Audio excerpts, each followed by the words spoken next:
และยังจื้อกันได้บ่ว่าในคลิปที่แล้วนี่เนาะคอยบอกว่ารถคันนี้เนาะมีการจับจองมาแล้ว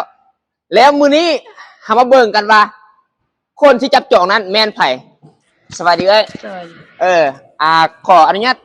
ให้เอ้ยแนะนำตัวในจักบาทเนาะเพราะว่าท่านผู้ชมเพิ่นจะได้ฮู้ว่าเป็นผู้ใดเนาะหน้าตาสิงามปานใดนะเนาะ เจ้าไปเพชรสมรอันนี้ไปเพชรสมร ทางบ้านใดนี่ บ้านคำสว่าง คำสวัสดิ์เนาะ จ้ะ โอเค ลูกค้าคนงามของเฮาเนาะมาจากคำสวัสดิ์เนาะคำถามทำวิธีเฮาจะต้องถามเนาะแล้วเป็นประเด็นหลักๆเลยที่เฮาจะต้องฮู้นั่นก็คือ เป็นอย่างเอื้อยจังตัดสินใจมา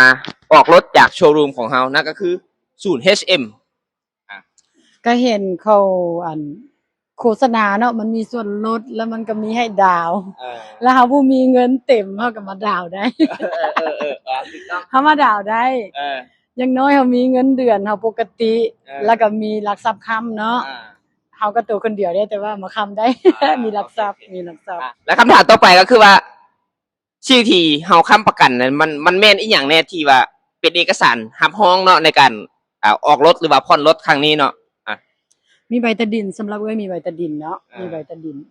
แล้วก็มีเงินเดือนประจำ คือว่าผ่อนสำหรับเอ้ยเนาะเอ้ยผ่อนก่อนเท่าไหร่ จ่าย10 ล้าน จ่าย10 ล้านเนาะ เดือนละ3 ล้าน5 แสน เดือนละ3 ล้าน5 แสนกีบเนาะก็ถือว่าซ้ำนี้นี่ก็บ่ถือว่านักเนาะเพราะว่ารถทางศูนย์เฮามันก็ราคาถูกแน่อันเอ้ยผ่อนนี่จักปี 5 ปีแม่นบ่5 ปี 5 ปี 5 ปีก่อนยาว5 ปี อันเจ้าผ่อนน่ะเดือนละ5ผ่อนยาว5 ปีพอกก่อนนะ10 ล้านก็ยังได้เนาะถ้าเอาผู้ใดสนใจเนี่ยจะลืมทักเข้ามาเด้อที่ศูนย์เฮาเนาะและเพชรสมรเนาะสำหรับคลิปนี้เฮาขออนุญาตขอบใจทางและเพชรสมรก่อนด้วยครับขอบใจหลายๆเด้อ